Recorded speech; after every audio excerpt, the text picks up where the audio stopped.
was living in New Orleans when we were affected by Katrina. I evacuated, but I was living here in New Orleans.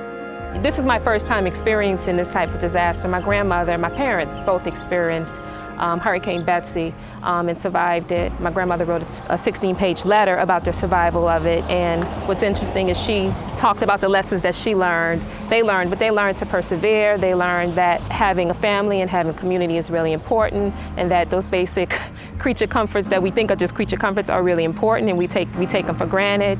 And they learned how to really stick together and survive, because they saw people living and dying. They survived on a roof, but they saw people dying around them. So I think that they're those same lessons that I learned about how to hone in and support each other that comes from a disaster like this on a more personal level.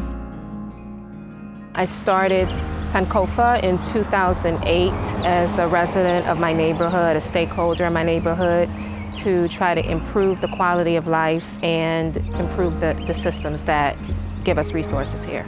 Our goal and mission is to improve and revitalize communities that are affected by social and health disparities, and investing in people who live in the community by bringing health education programs through better food access and gardening and sustainable use of land. Working with children is really important, and we see a lot of the benefit of our work by investing in children, partnering with teachers, working with a school, and bringing these gardens of fresh foods to children.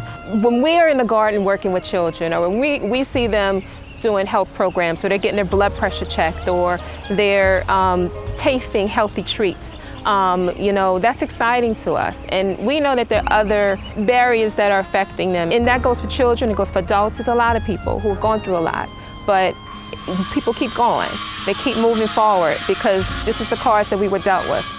I look at resilience, and I see resilience as a form of empowerment. I have this mantra on the wall in my office from the Dalai Lama. It states to keep on trying, keep working harder, don't give up.